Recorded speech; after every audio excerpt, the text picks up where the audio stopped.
이 유교, 한문 전부 다 이 백제권에서 갔습니다. 그러니까 이 모든 우상이 이 백제권에 갔단 말이죠. 일본의 혈통, 일본의 그 천황 족보에 보면은 백제의 그 공주가 있습니다. 인정은 그 백제의 공주가 있고, 그래서 백제와 일본은 옛날부터도 오랫동안 관계가 있습니다. 그래서 일본에 가면은 그 백제라고는 지역 이름도 많아요. 백제. 그래서 일본 한번 와보세요. 호남 사람 보셔서 조용해요. 근데 내가 다른 집 가면은 일본 선교 강하게 얘기하는데 여기 보면 여러분들이 말하도록 얘기를 하네요. 다른 데 가면 얘기해도 뭐 그런가 보다 그러는데 아무튼 우리 아프리카 선교도 하지만은 일본 선교를 하면은 재생산이 돼요. 그래서 가장 효과적인 선교를 할 수 있다고 봐요. 이번에는 우리가 아프리카 한 5명 하는데요. 우리가 모잠비크 우리는 선교를 하고 있습니다만은 거기다 지금 예배당도 하나 세우고 또 땅도 샀고 그랬습니다. 일본에 선교를 하면은 재생산이 되는 것이죠. 그래서 다른 데는 계속 그 물론 다 중요하지만 237개국이 그러나 일본은 재생산을 할 수 있는 나라다. 너무 효과적인 선교를 할 수 있습니다. 그래서 지금 기도 제목 중에 하나가 쯔시마 대마도 있잖아요. 부산 영도에서 보면은 대마도가 보여요. 그런데 그 교회 하나도 없습니다. 근데 일본 사람한테 쯔시마가 어디 있습니까? 라고 물어보면은 대마도가 어디 있습니까? 했으면은 10명 중에 5명은 모릅니다. 8명은 모를 거예요. 쯔시마 대마도라는 섬을 어디에 있는지를 일본 사람들은 아예 이름도 없는 섬이에요. 근데 한국 사람들은 눈에 보이잖아요. 세계 땅까지도 가면서도 대마도에는 교회 안 세우는 거 보면은 또 그 이상해요. 그래서 대마도 이번에 꼭 세울 거예요. 그러니까 우리 기도해 주세요. 세우는 교회는 기도로 세워지지 다른 게 없어요. 여러분들 그러면은 세계 비전교회에서 대마도 교회를 세우는 겁니다. 진짜예요. 네. 오늘 본문의 말씀은 민수기 3장 5절에 10절.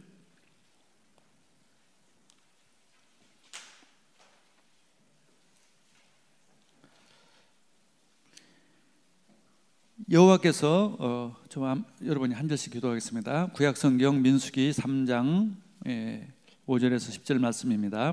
197페이지. 여호와께서 또 모세에게 말씀하여 이르시되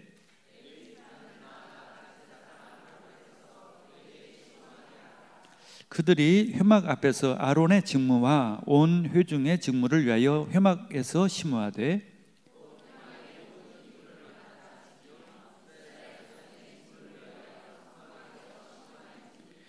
너는 레위인을 아론과 그의 아들들에게 맡겨라. 그들은 이스라엘 자손 중에서 아론에게 온전히 맡겨진 자들이니라.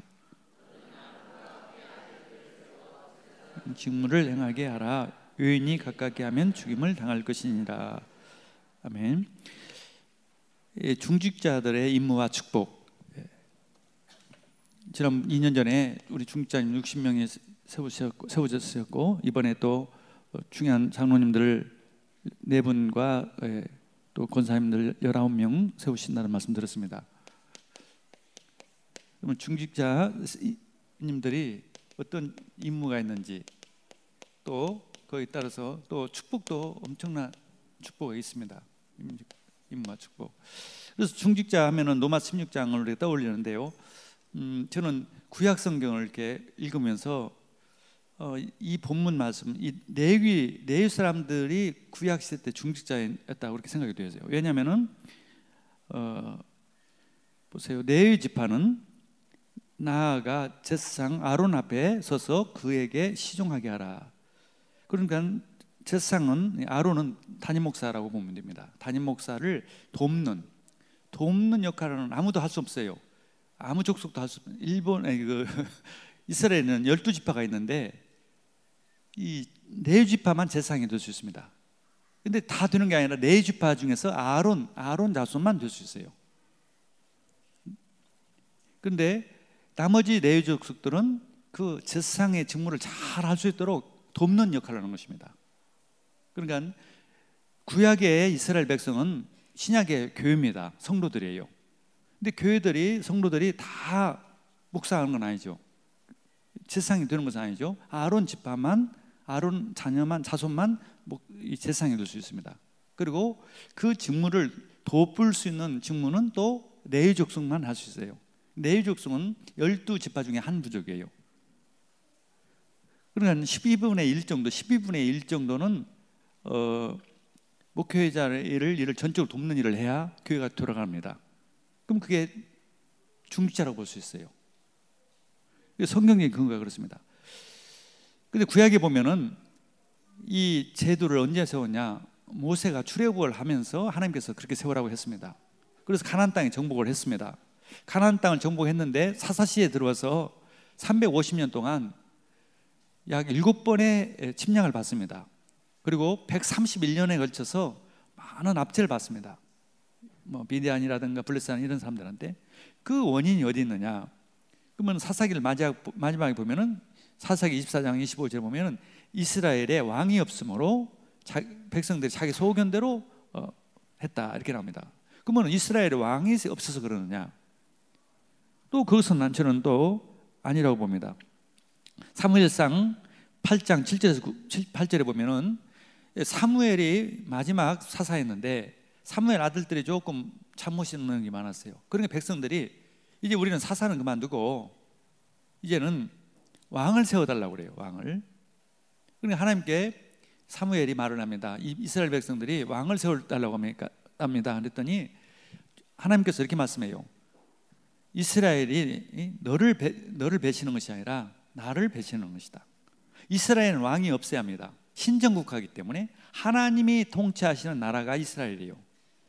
하나님이 왕이시야요. 이스라엘 백성들은 백성인데, 근데 하나님이 이제 싫다는 거죠. 하나님 우리 왕이 되기를 싫고 이제는 우리가 하나님을 떠나서 우리가 한번 해보겠다는 것이에요. 그게 왕을 세우자는 거예요.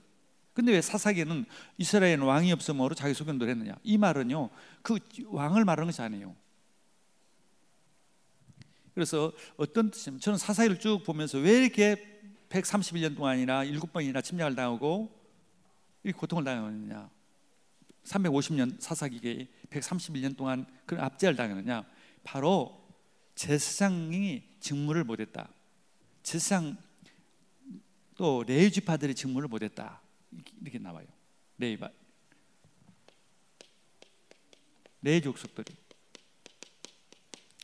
족속들이 직무를 못하면은, 임무를 못하면은 재앙이 오는 것이죠. 그게 사사기의 증명입니다. 그 증거로 사사기 19장에 보면은 네윗 사람이 한 명이 나옵니다. 드디어 사사기 계속 고통당한 얘기, 고통당하면 쫙 도와주세요 하면은 또 하나님께서 긍휼을 베풀어서 사사 한 명 세우고, 또 조금 평화가 왔다가 또 타락하고 우상숭배하고 또 압제를 당하고, 그런 게 이게 계속 반복되다가 그런 스토리가 계속 반복됩니다. 그러다가 19장에 이제 마지막 보면은 레위 사람 얘기가 나와요. 레위 사람, 에브라함에 사는 레위 사람이 그 베들레헴 사는 첩을 줬다고 그래요. 첩을. 이제 무슨 제사 지냈다는 얘기가 아니라 첩을 줬다는 얘기를 해요. 근데 첩이 행음을 했다고 그래요.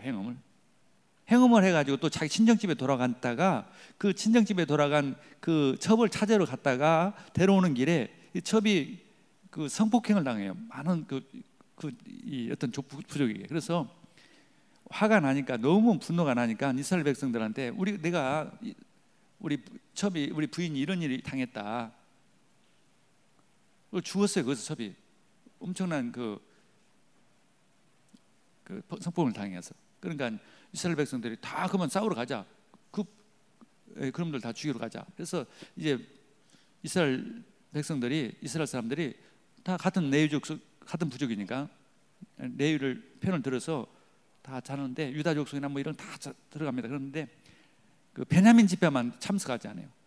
왜냐하면 베냐민 지파 지역에 살고 있는 그 이방인이 그런 것을 했기 때문에 자기들은 이방인 편에 들어줬던 거예요. 그래가지고 그러니까 이번에는 베냐민 지파하고 11부족하고 싸움이 벌어졌어요. 그래가지고 베냐민 지파에 거의 다 죽습니다. 그러니까 레위 지파 사람, 이 사람이 제 직무를 제대로 못 하니까 같은 동족끼리 싸움이 일어나가지고 베냐민 지파는 거의 다 전멸해요. 그렇게 그 스토리가 사사기의 19장 20장에 나오는 얘기입니다.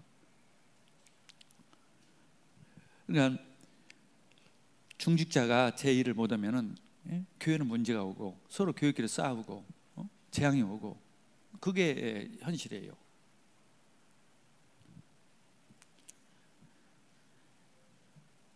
그래서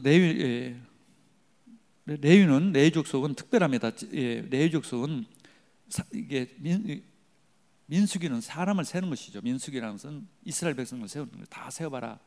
근데 세우는 곳이 싸움에 나갈 만한 사람 중에 20세 이상 남자를 세워봐라. 이것이 민수기의 얘기입니다. 이제 가나안 땅을 정복해야 하기 때문에. 근데 이 레위 사람들에게만은 다르게요. 영세부터 세워라. 또 이렇게 나와요. 그만큼 가치가 있는 것이죠. 영세 남자. 그 다음에 또 30세에서 50세만 세워라 그래요. 그런데 이 사람들은 뭐냐면 레위 사람들은 무조건 다 하나님의 것이에요. 레위 사람은 물론 이스라엘 백성들은 다 하나님의 것이지만 레위 사람은 나의 것이다. 그렇게 하나님 말씀했어요. 그리고 그래서 영세세부터 세워야 해요. 하나님 것이니까. 그런데 30세에서 50세까지를 세우라고 그랬어요. 왜 그러냐? 다른 데는 다른 족속은 20세를 세우라고 하는데 30세를 세우라는 것은 가장 하나님을 섬기는 일을 하는 이 사람들이기 때문에 이 30세에서 50세의 사람을 세워서 그 사람을 통해서 세상을 돕고 하나님 섬기는 일을 전무하라는 것이죠. 그러니까 우리가 중직자를 30대부터 세우는 것은 정상적인 것이에요. 너무 많이 먹어서 80세부터 중직자 되는 것도 좋지 않아요. 그게 성경적이에요. 우리 한국 우리 교회도 보면 장로님 평균 연령이 60세, 70세예요. 근데 그런데 한 50대, 40대 세웠는데 일을 잘합니다. 역시 가장 그 인생 중에서 활기차잖아요. 자신감 있고 30대, 50대가. 그러니까 하나님의 중직자를 30대, 50대 이게 한번 읽어볼까요? 민수기 4장 3절에 민수기 4장 3절 좀 오늘은 성경 공부 쪽으로 좀 나가봤죠. 우리가 3장 읽었으니까 4장을 읽어보시죠. 자, 곧 읽어봅시다. 곧 30세 이상으로 50세까지 회막의 일을 하기 위하여 그 역사에 참가할 만한 모든 자를 계수하라. 그렇죠. 다른 족속은 다 20세예요. 민수기 2장에 보면은 2장 1절에 보면은 1장 3절 보면 1장 3절 보면 이스라엘 중 20세 이상으로 싸움에 나갈 만한 모든 자를 너희 아론은 그 진영별로 계수하되. 다른 족속은 다 20세예요. 그런데 이 네 족속은 영세부터 계산해요. 영세부터라는 건 다 레위 족속은 하나님 것이기 때문에. 그리고 회막에서 봉사할 만한 사람을 별도로 세워라. 이 사람은 30세에서 50세를 말합니다. 그리고 또 예비 중직자가 있습니다. 예비 중직자. 이게 성경에 나와요. 민수기 8장 24절 26절.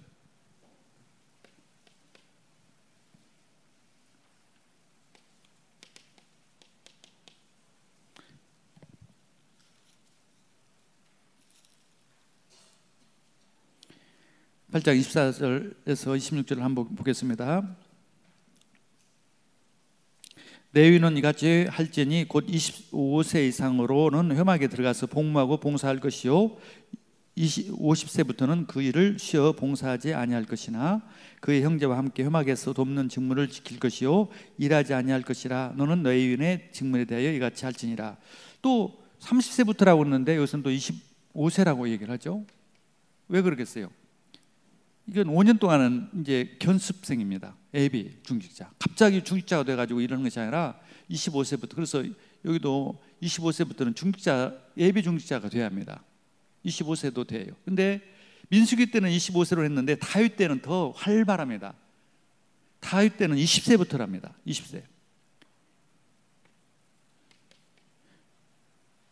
역대상 23장 27절에 32절. 이때는 20세. 이스라엘에 좋은 왕이 딱 3명 있었어요. 다윗, 히스기야와 요시야, 이 세 사람이 뭘 잘했냐면은 그 사람이 왕을 장악했다는 것이 아니라 유대의 그 제사장 직무를 잘하도록, 레위 족속들이 제대로 일을 잘하도록, 레위 족속들이 또 제사장들이 제대로 일을 잘하도록 그 행정을 잘했습니다. 왕이 정치를 잘한다고 해서 돌아가는 것이 아니에요. 왕은 하나님이 어떻게 하면 자기한테 복을 주시고 그 나라에 축복하는 걸 알았던 것입니다. 그걸 알았던 왕이 다윗 왕과 히스기야 왕과 요시야였어요. 그 왕들이 돼가지고 우상을 버리고 다 우상을 처벌하고 레위 족속들을 회복시켰습니다. 제사장 직무를 회복시켰어요. 나쁜 왕은 제사장직을 없애버려요. 레위 족속들을 없애요. 일을 못하도록 해요. 그래가지고 그래서 우상 숭배해요. 그게 스토리입니다. 교회가 제대로 되고 한국이 잘 되고 세계가 잘 되려면, 교회가 잘 되려면은 중직자가 잘 돼요. 중직자가 얼마만큼 중요한다는 거. 중직자의 중요성을 모르면은 교회는 잘못됩니다. 여러분들 정말 중직자의 임무를 잘 알길 바랍니다. 그게 부담이 아니라 정말 축복이에요. 본론 들어가겠습니다. 그러면 이 중직자는 어떤 일을 주로, 이 레위 사람들, 제사장들은 주로 어떤 일을 전무했는가? 첫 번째가 제사죠. 제사인데 그게 예배였습니다. 예배에 전무했습니다. 하나님께서 레위 족속을 부르신 이유는, 제사장을 세우신 이유는 예배를 받으시기 위한 것이었어요. 하나님 이스라엘 백성들을 애굽에서, 그 파라오 노예에서, 우상 숭배 그 현장에서 불러낸 것은 예배를 받기 위해서 부르는 것이에요.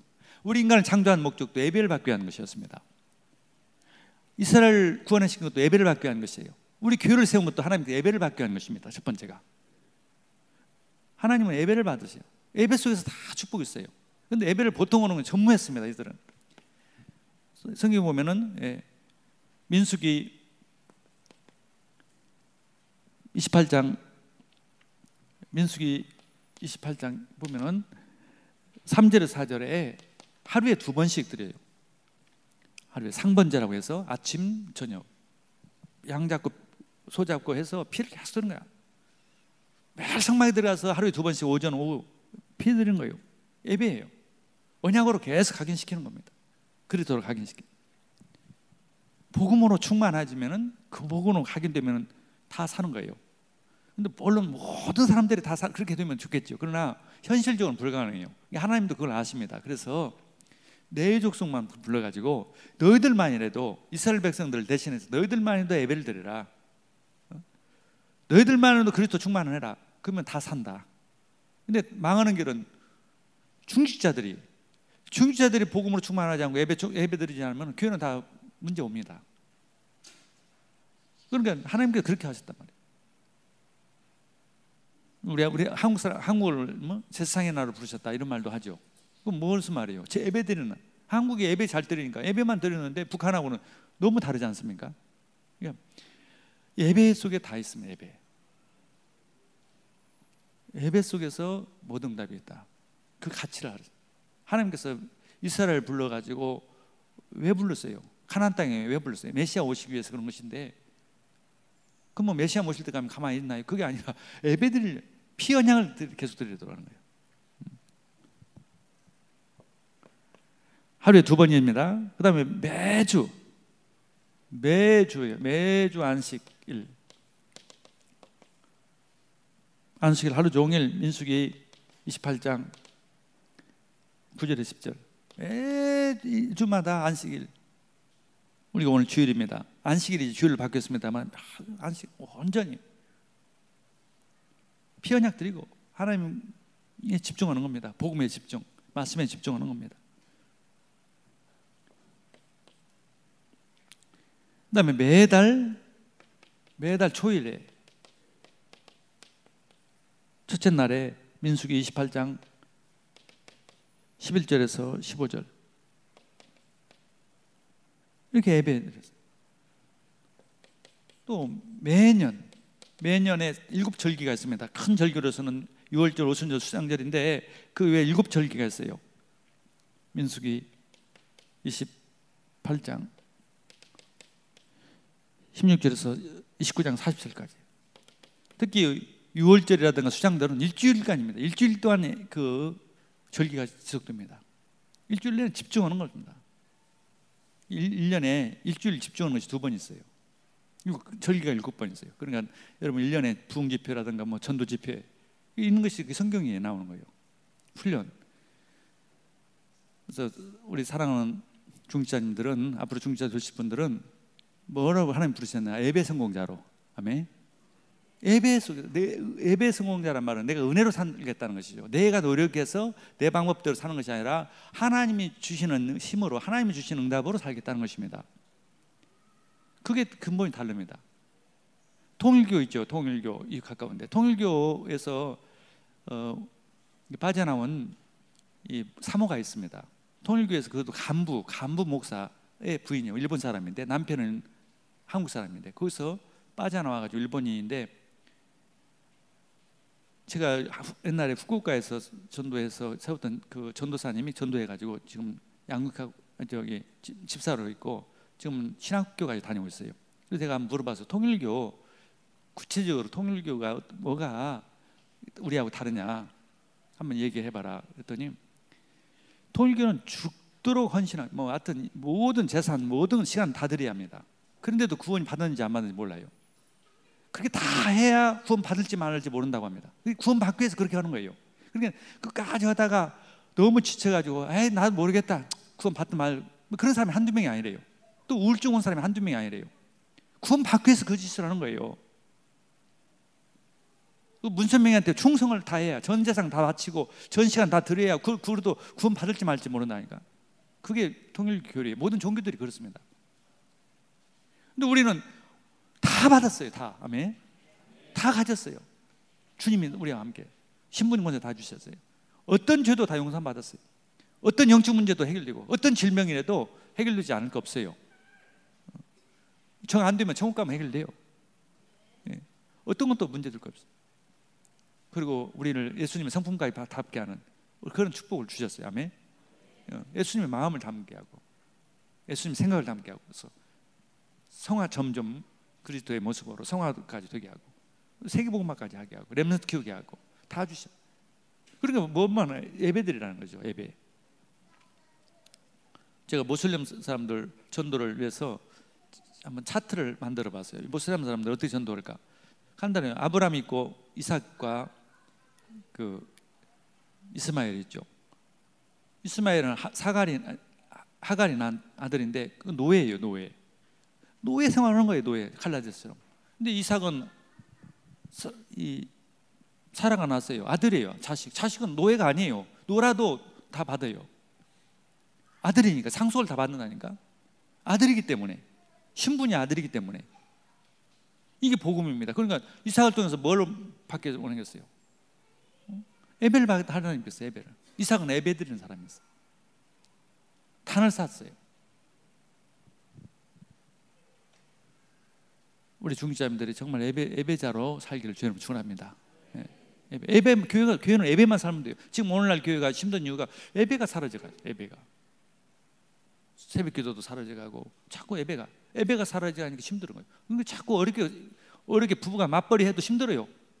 점점 예배가 사라지니까 그렇다는 모르고 맞벌이 않으면 안 된다, 그런 시간이 없다, 자꾸 그러는 게 아니라 진짜 예배자로 살면 어떻게 응답을 주시는지, 어떤 응답을 주시는지 한번 우리가 증거하시길 바랍니다. 사단은 어떤 방법으로 예배를 뺏어가려고 그래요. 자꾸 바쁘게. 지금은 뭐 바쁘게 만들어요. 자꾸 열심히 해야지 않으면 안 된다. 그런 결국은 바벨탑 쌓는 것이에요.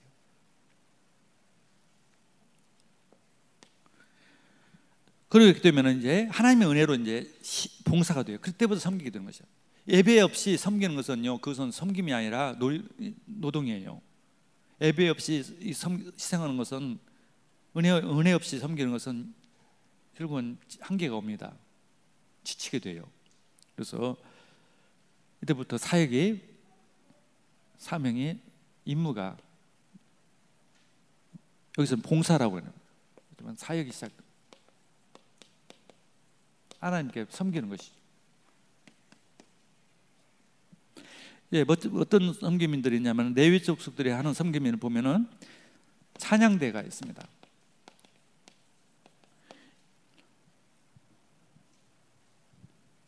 이 찬양대의 중요성 참 중요합니다. 교회 찬양대가 이렇게 회복되면요, 설교 다음에 중요한 것이 찬양이죠.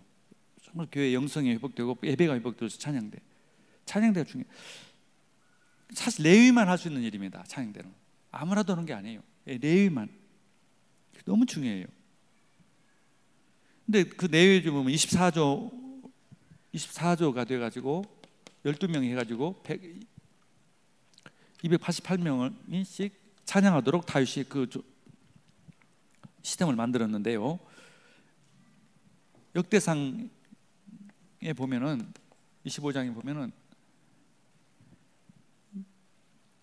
이 레위가 셋째 아들입니다.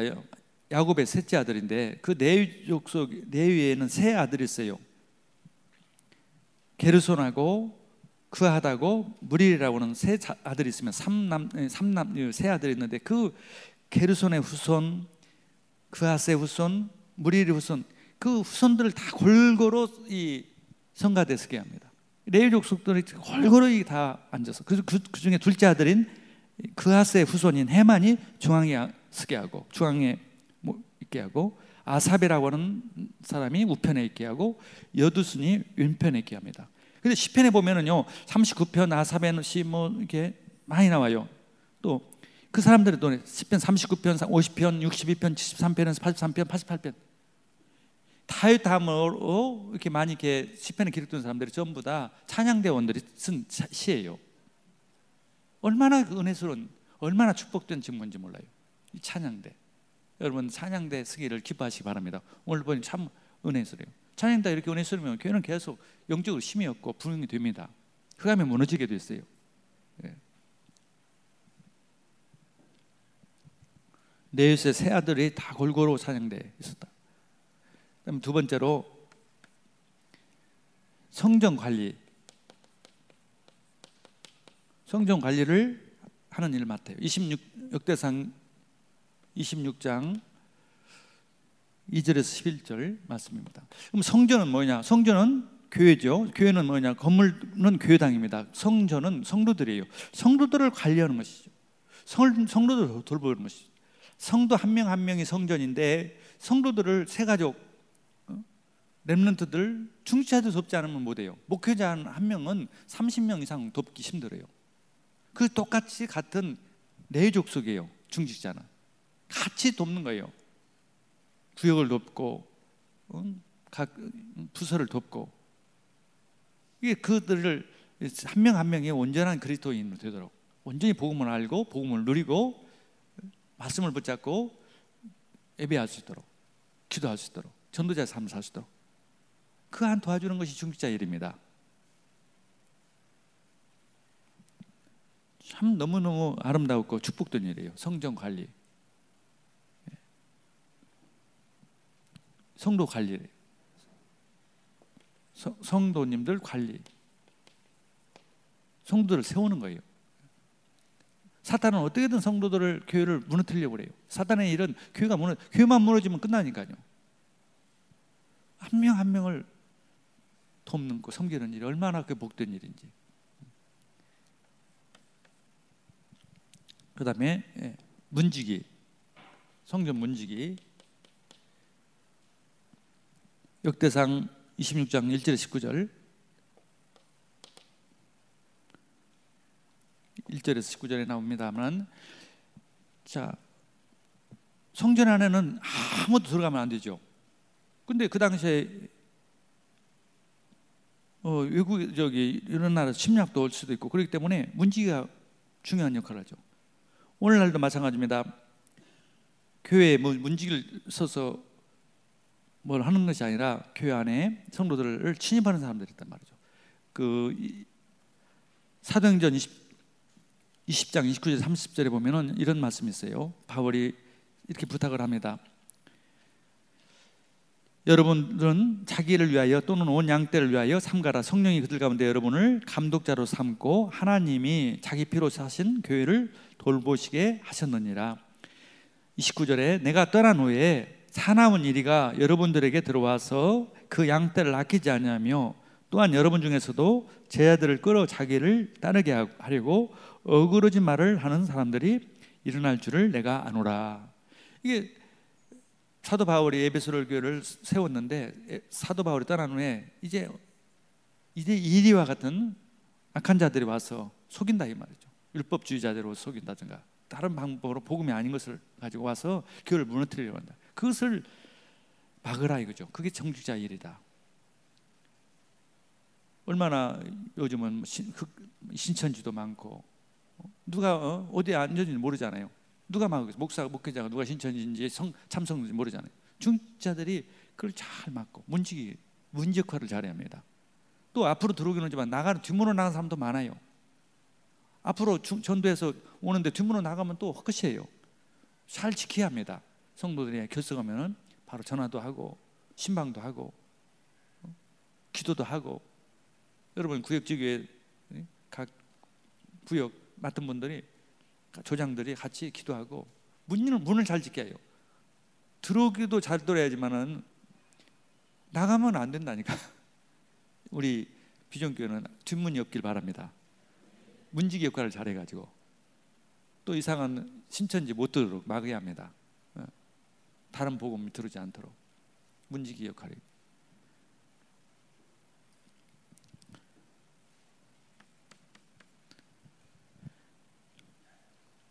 그러니까 이 제사장의 직무나 레위집회는 특별한 사람이에요. 아주 특별한 직무입니다. 이게 보통 선택받은 것이 아니에요. 이게 우연히 된 것이 아니라 그것은 정말 천사도 헌무하는 일입니다. 그 다음에 언약궤와 성소의 성물들을 운반하는 일, 언약궤라든가 성물들을 운반해. 이 광야에서는 운반을 했습니다. 성전이 지어지기 전까지는 성막을. 근데 아무나도 그걸 운반은 못합니다.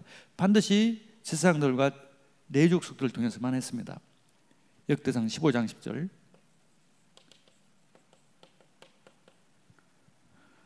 이건 어떤 뜻이겠어요? 전도 캠프죠. 전도 캠프. 이런 중직자들이 전도 캠프도 하고 언약궤를 따라가서 하나님께서 이 언약궤에 머물다가 구름이나 낮에는 구름 끄는 밤에는 불기둥을 다 떠나가요. 떠나면 또 이동하고 전도 캠프, 성령인도 받으면서 전도 캠프도 하고 지교도 세우고 또 해외 캠프도 하고 해외 선교도 하는 것이.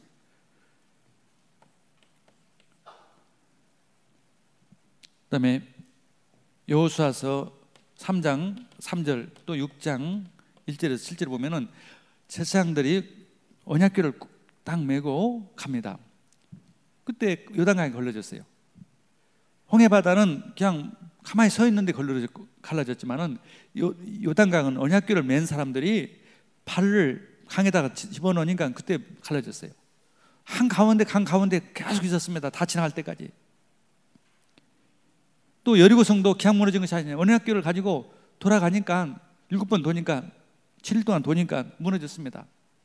그게 뭡니까? 말씀 성취. 강단의 말씀을 가지고 그대로 순종하면 기적이 일어나요. 그게 교회의 축복이에요. 누가 그 언약 성취를 합니까? 바로 레위족속 같은 중직자님들이에요. 누구보다도 말씀을 굳게 붙잡고 순종하는 겁니다. 아멘. 말씀 붙잡고 순종하면 불가능이 없어요. 불가능이 가능으로. 교회를 통해서 중직자는 축복을 받습니다.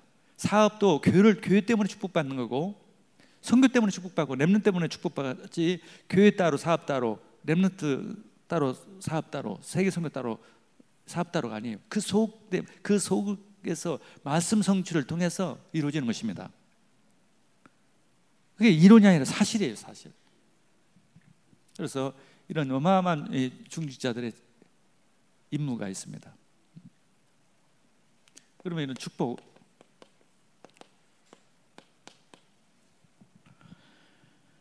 자, 레위족속들은 더 이스라엘 백성 중에서도 레위족속은 더 하나님 챙기신단 말이죠.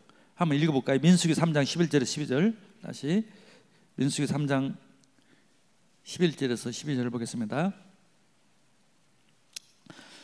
여호와께서 모세에게 말씀하여 이르시되 자, 보라, 내가 이스라엘 자손 중에서 레위인을 택하여 이스라엘 자손 중에 태를 열어 태어난 모든 맞이를 대신하게 하였은즉 레위인은 내 것이라.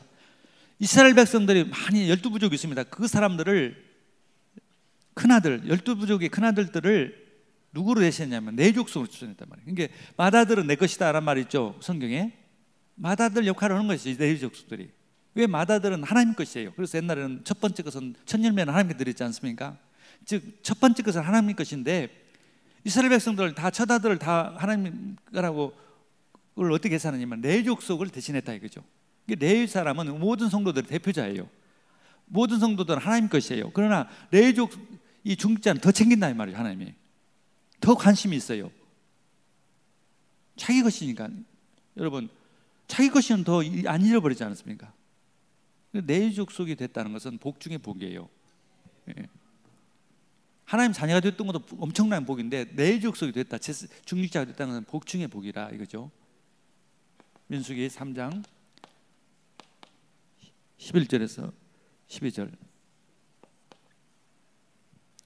그렇기 때문에 사실 다른 족속들은요 열심히 제사도 못 드리고 뭐 하나님 섬기지도 못하고 바깥에서 늘 양치고 일만 해야 합니다. 누구를 위해서요? 하나님을 위해서. 육신적인 일은 이 다른 부족들이 다 해요. 그래서 10분의 1을 거두어서 가져옵니다. 그래서 레위 족속들이 그걸 쓰도록 다 해야 하는데 이스라엘 백성이 다 그냥 밤낮으로 예배만 드려야 하는데 그건 이제 현실적으로 불가능한 일이에요. 밤낮으로 예배만 드리고 있으면 이제 사업은 안 되잖아요. 그러니까 이게 목적인데 이 사람을 이 목표를 내 족속에게 맡기고 하나님이 나머지 너희들은 이 사람을 위해서 일을 해라, 일해서 가져오라. 그런데 그러면 중직자들이 월급을 교회에서 줍니까? 안 주잖아요. 그러니까 복을 받는 거예요, 산업에. 하나님이 주야하는데 교회에서 중직자 다 월급 주려면 교회는 안 되지 않습니까? 그러니까 하나님이 대신 경제 축복을 주시는 거예요. 그 원리란 말이죠. 그러니까 중직자는 하나님이 복을 주세요. 책임을, 경제적으로. 그 체험을 하시는 거예요. 내가 중직자 살면. 그래서 주의 일은 하면은 교회에서 책임을 주든지 하나님 책임을 주시든지 반드시 그렇게 되게 돼 있어요. 모든 성도들은 물론 다 하나님 챙겨주시지만 더 중직자는 더 그렇단 말이죠. 그래서 그것을 믿기를 바랍니다. 예. 민수기 18장 4절에서 25절 26절 그게 경제의 문제, 경제의 일입니다. 그리고 시편 84편 10절에 보면 이런, 여러분도 잘 많이 아시는 내용이죠. 시편 84편 10절에 왜 주의 궁정에서의 한 날이 다른 곳에서의 첫날보다 나은즉 악인의 장막에 사는 것보다 내 하나님의 성전 문지기로 있는 것이 좋사오니. 세상에 어떤 첫날보다도 하나님의 문지기, 여기 문지기 있죠. 문지기 하루가 첫날보다 낫다. 할렐루야. 이게 얼마나 그 기쁘고 감사한 일이냐면 이 성전 문지기의 이 얘기예요. 내가 세상에 그 첫날 세상에서 있는 것보다는 문지기로, 하나님 성전 문지기로 하루가 더 멋있다. 이런 축복이에요. 또 사무엘을 보세요. 사무엘 가보. 사무엘은 원래 제사장이 아니에요. 근데 그 한나가 자기 아들을 나세린으로 보는 거예요. 제사장처럼 보는 거예요. 그 가문 축복. 계속 그 자녀들의 축복을 주십니다.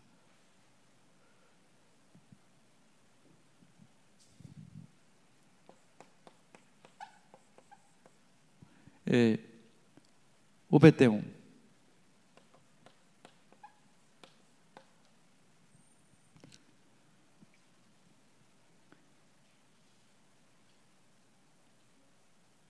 역대상 13장 13절 14절. 역대상 13장 13절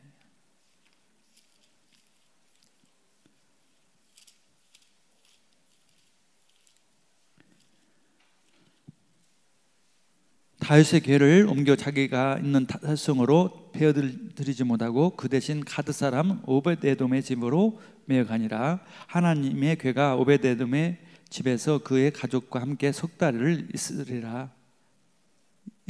여호와께서 오벳에돔의 집과 그의 모든 소유에게 복을 내리셨더라. 아멘.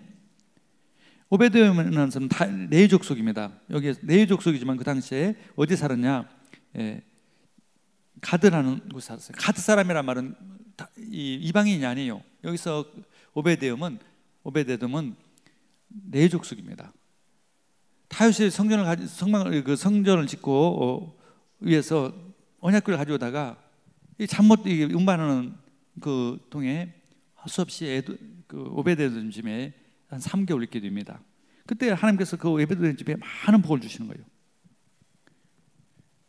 이걸 보고 다윗이 빨리 가져오기를 원했던 것이죠.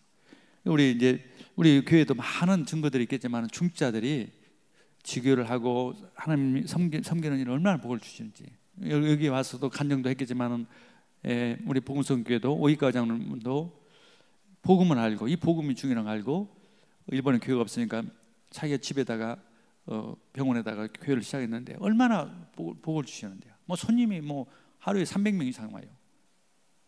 그래서 너무 좋으니까 이제 또 교회를 또 치고, 또 형이 그런 축복을 받는 걸 보니까 동생이 구원받고 복을 받으려면 교회 짓는 것을 해야겠다, 교회 하는 게 좋겠다 해가지고 약사인 동생도 또 교회 짓고 교회하고 막 서로 형제끼리 이 복을 받는다니까.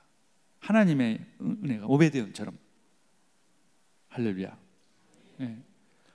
우리 이제 이노우에 장로라는 분이 있어요. 그분도 여기 온 걸로 기억하는데, 그분은 기존교를 다니다가 군 출신인데, 군인 출신, 직업 출신인데 너무 율법주의자예요. 그래가지고 늘 목사하고 충돌하고, 목사도 한 명 쫓아나기도 하고. 복을 받겠어요. 목사 쫓아내는 사람인데. 그 교단에 있는 목사 중에 한 분이 우리 다락방을 해요. 일본 목사님인데 우리 교회 장로라고 하니까 근데 목사님 조심하라고, 저 사람 목사 쫓아내는 사람이라고. 근데 얼마나 이 율법적인지 몰라요. 아무튼 저하고도 많이 대립을 했어요. 그리고 그 바람에 전도사도 그만뒀어. 우리 교회에서 좀 충성된 사람인데 아주 뭐 하여튼 율법이니까.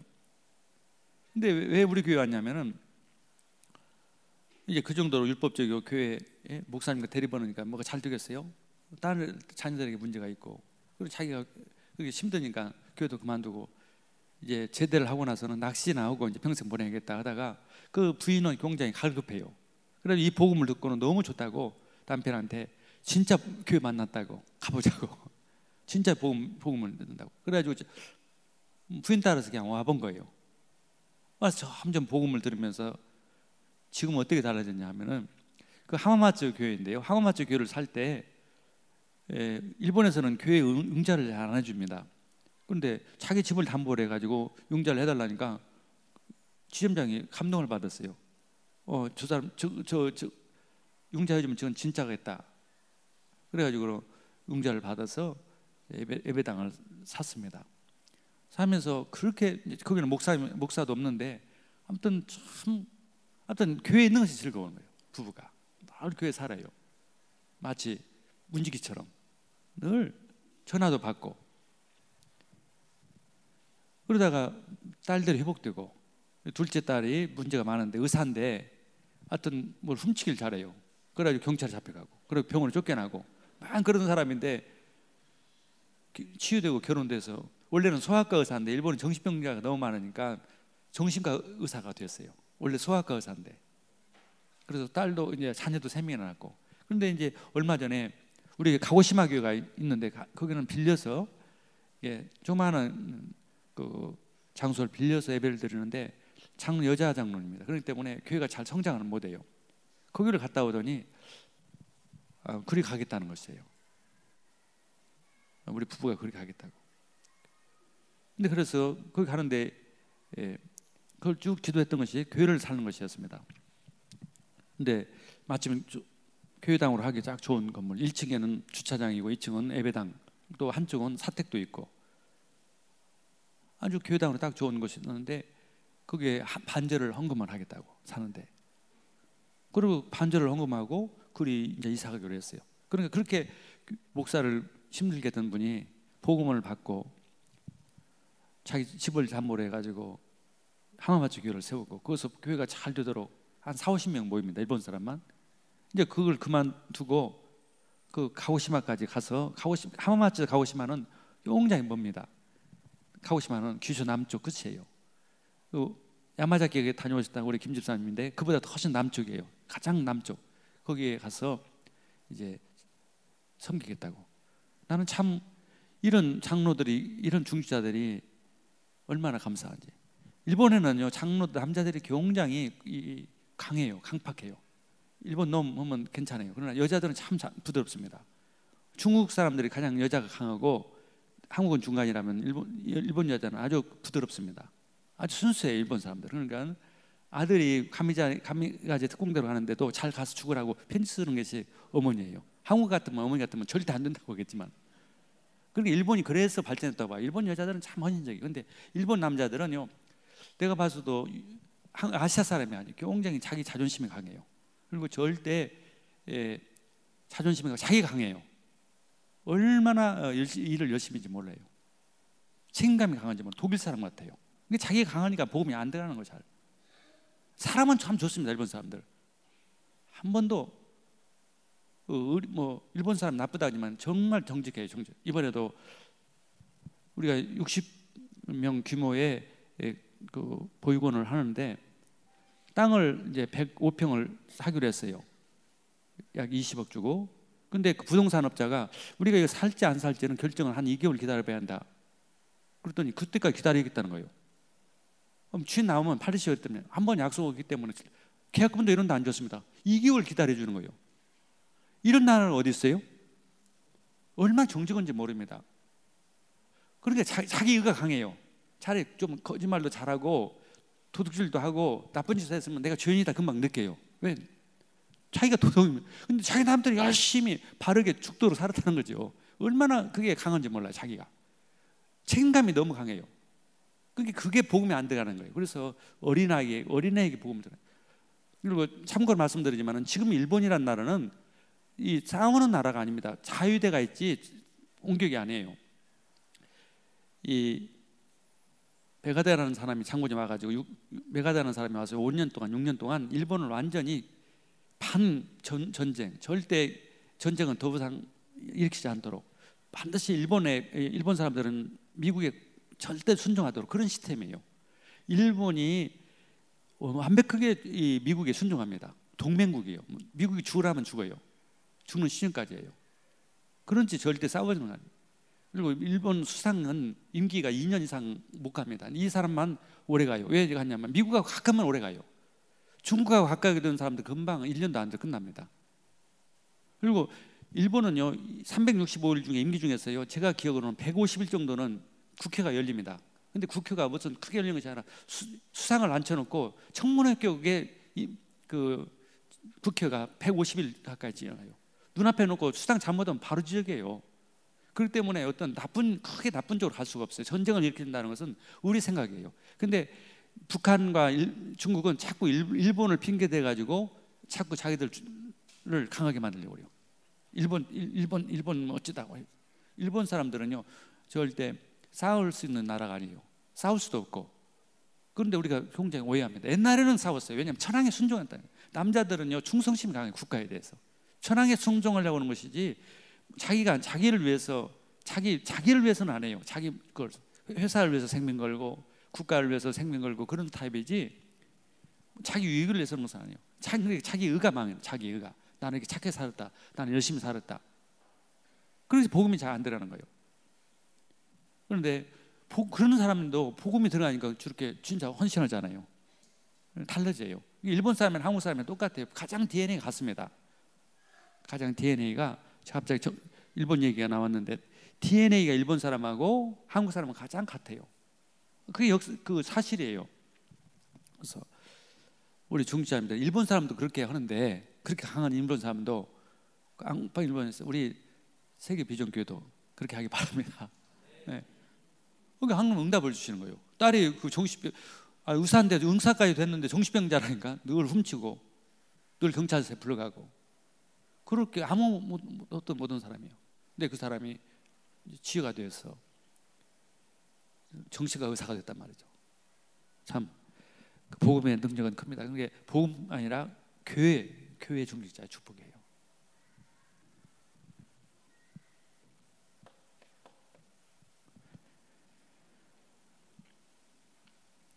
또 그 자녀들을 보세요. 한번 중직자의 자녀들의 축복이 어떤 것인지.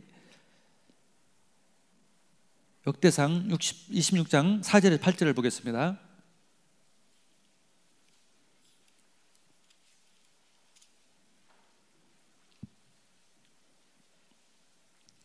26장 4절에서 8절. 오베드에돔이 어떤 복을 받았는지 보겠습니다. 오베드에돔의 아들들은 맏아들 스마야와 둘째 여호사밧과 셋째 요아와 넷째 사갈과 다섯째 느다렐과 여섯째 암비엘과 일곱째 아사갈과 이사갈과 여덟째 부울레더이더니 이는 하나님이 오베드에돔에게 복을 주셨습니다. 쭉 읽어보면요, 그들이 얼마나 복을 받는지 계속 아버지 그 믿음을 따라서요 그렇게 주님을 섬기고 성전 일을 합니다. 그 후대에 복을 주세요.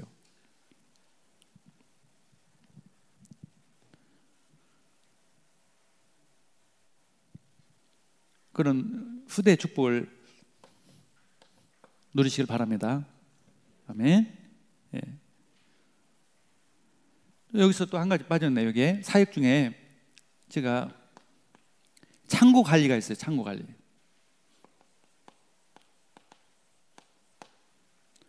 예. 26장 29절 32절 26장 29절 30절. 레위 족속만 창고 관리를 합니다. 창고에는 뭐가 들었습니까? 보물들이 들었어요. 금으로 된, 은으로 된 그런 보물, 성물들이 들어있죠. 뭐 이건 뭡니까? 바로 교회 같으면은 헌금 관리, 재정 관리죠. 재정 관리를 아무래도 중직자가 하는 것이죠. 중직자가 헌금의 중요성. 제가 2부에 또 말씀드렸지만은 그 우리 모래장로라는 분이 큰 회사도 아니고 자동차 판금하는 회사도 아니에요. 직원도 서너 명밖에 없죠. 그러니까 사장은 그 사람한테 맡기고 회사 잘 오지 않아요. 착하고 성실하니까. 일본에서는 뭘 훔친다는 것은 상상하지도 못하는 것이에요. 훔친다는 것은 상상이 안 되는 일들이기 때문에 그냥 맡깁니다. 근데 이 맡긴 사람이 살금살금해서 11조를 한 거예요. 그 돈에서. 한번 해봤어요. 해봤더니 회사가 11조를 하면 돈을 축복을 받는다는 말 어떻게 생각이 드는지 한번 해봤더니 자기 상상하지 못하도록 일거리가 많이 들은 거예요. 이거네 하고 또 하고 다는 못하고 자기에게 오는 손님 걸 11조를 했어요. 그리고 자꾸 손님이 오는 거예요. 그래서 매상에 막 오니까 사장이 그 사람 이사까지 시켰어요. 왜냐면 이 사람 때문에 이 사람 오기 전까지는 회사가 잘 안 되던데 이 사람이 와서부터는 회사가 막 흑자 안 하고 돈이 많이 버니까 이사를 시켜주고 맡겼는데 한 3년 4년 그렇게 하다 보니까 그걸 알잖아요. 너무 충격이죠. 일본에서는 상식이 없는 일이기 때문에.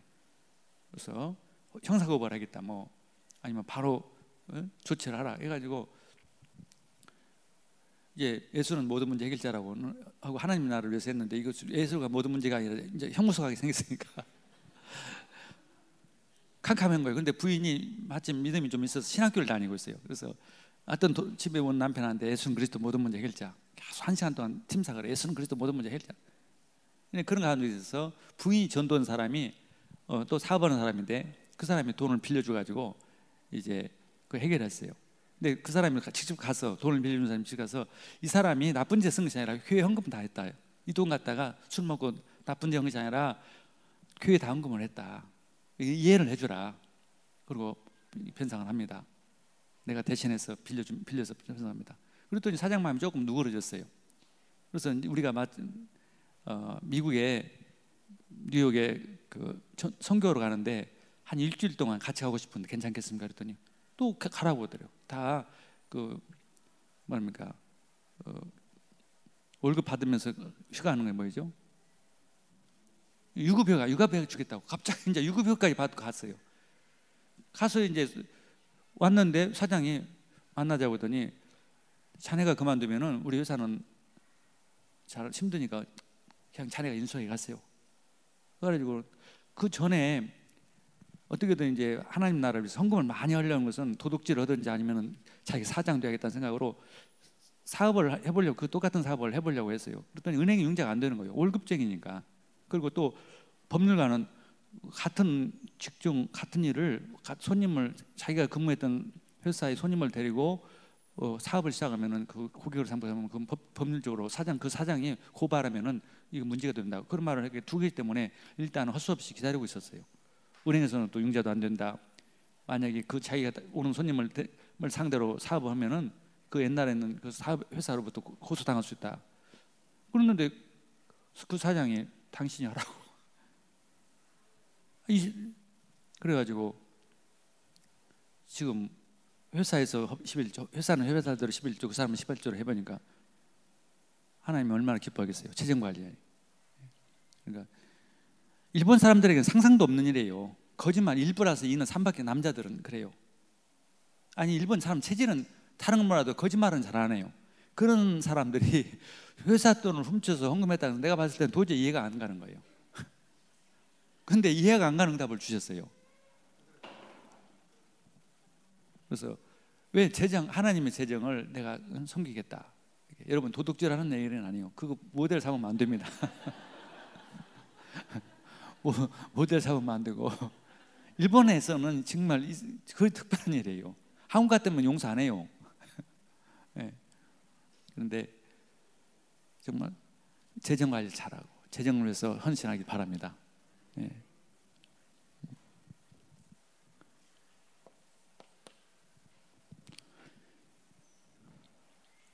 일곱 번째로 정보가 뭐냐면은 관원과 재판관들이 있어요.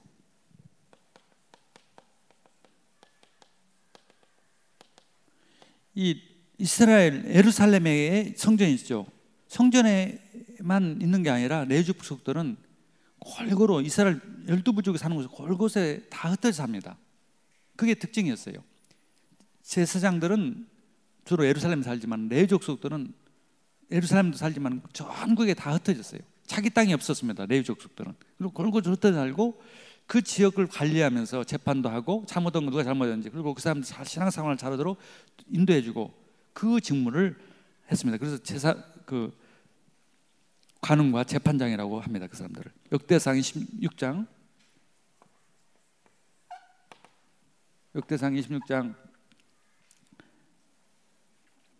29절에 31절, 29절에 32절에 맞습니다. 그럼 이게 무슨 직무겠어요? 곳곳에 흩어져서 그 지역에 있는 성도들을 관리하고 올바른 것을 올바르게 인도할 수 있는 것, 그게 지교였죠. 구역 예배제 이되는 것이죠. 그것을 해도록 했어요. 그래야 이스라엘 백성들이 올바르게 신앙생활을 할 수 있으니까. 우리 중직자님들은 그런 지교의 담당, 구역 담당, 그 직무를 하는 것입니다. 그래서 그런 모든 축복들이 하나님께서 주신, 그래서 하나님은 정말 교회가 올바르되기를 원합니다. 이 세상 문제는 다른 게, 한국도 교회가 잘못되면 교회가 문제 와서 그런 거예요. 북한과 한국과 비교할 수 없을 만큼 우리가 축복받은 이유는 교회가 있기 때문에, 바른 교회들이 많이 있기 때문에, 교회가 있기 때문에 그렇습니다. 교회가 없는 나라는 저주예요. 저주. 그러면 교회는 뭐냐? 건물도 예배당이고, 건물은 예배당이지만은 그 안에 이제 우리가 하드웨어를 만들었으니까 더 소프트웨어를 더 굳건히 닫아야 해요. 중직자님들이 이번에 더 세워져서 이런 축복들을 꼭 받기를 바랍니다. 여기는 한국은 더 저런 거래요. 한국에 있는 남자들은 더 정말 순수해요. 내가 정말 일본에 이런 분들 많이 있으면 얼마나 좋을까. 일본 남자들은요 굉장히 자기가 강해요. 강해요. 그래서 여러분들이 좀 와서 팀 사역도 좀 해주시고, 아멘. 팀 사역도 해주시고, 그 사람들 다 그 팀 사역 받아가지고 그래 바뀐 거예요. 남자들 와서 팀 사역도 해주시고, 팀 사역도 해주시고. 군호 장로 한 분 내가 불러, 그 사람은 아주 영적 문제 심한 사람인데 예수 믿고 나서 그 귀신이 떠나가고, 그래서 전도 잘합니다. 또 그런 남자도 있어요. 간혹 있습니다. 그런데 여러분들 좀 오셔서 그런 남자를 찾아내서 같이 팀 사역도 하고, 아멘. 오이가 장로 같은 마음만 있다면 끝나죠. 그런데 그런 사람은 한국에 와서 유학해서 그렇다니까. 팀사하고 여러분들이 그런 축복을 같이 동역하기를 주님 축원합니다. 중직자의 축복, 이 지역도 살리고 해외 살리고 같이 멀리까지는 못 가더라도 일본은 같은 생활권이에요. 그래서 정말 제가 이 세계 비전교회 오면은 선교에 대한 말하기 편해요. 막 설득시키려는 게 편하게. 여러분들이 나를 유도했어요. 아까 선민 목사님도 갑자기 일본 선교 얘기, 내가 중직자 얘기를 하고 있는데 선교에 대한 얘기에서 의도를 나를 유도한다니까요. 다른 데 가면 어떻게 내가 선교에 대해서 얘기할까 하는데 여기 오면은 나를 유도해가지고 말하도록 하는 거예요. 내 마음의 깊은 곳에 있는 일본 보고 막 같이 선교는 축복이에요. 선교는 절대 부담이 아니고 하나님의 일은 절대 축복입니다. 특권이에요. 특별히 선택하는 거. 이게 사탄은 걸 모르도록 해요. 이런 축복을 누리기를 주님을 축원합니다. 좋으신 하나님 감사합니다. 우리 중직자가 얼마만큼 축복인지, 구약의 레위 같은 그런 특별한 선택된 하나님이 거신 하나님의 특별한 소유라는 것을 믿게 하여 주시고, 하나님 예배자로 살게 하여 주시고, 하나님을 섬기는 봉사자로 교회를 섬기고 현장을 살리고 세계 선교하고 렘넌트 할 수 있도록, 렘넌트 세울 수 있도록 축복하여 주옵소서. 그래서 약속하신 그 축복들을 하나님 허락하여 주옵소서. 오베데돔에게 주셨던 그런 축복들, 하나님 또 많은 구약에 나와 있던 그런 모델적인 그런 레위 족속들 축복을 더하여 주옵소서. 사무엘과 그 후대들에게 주셨던 축복들, 모세와 그 후대들에게, 아론의 그 후대들에게 주셨던 축복들을 더해 주옵소서. 감사하고 예수 그리스도 이름으로 기도드렸습니다. 아멘.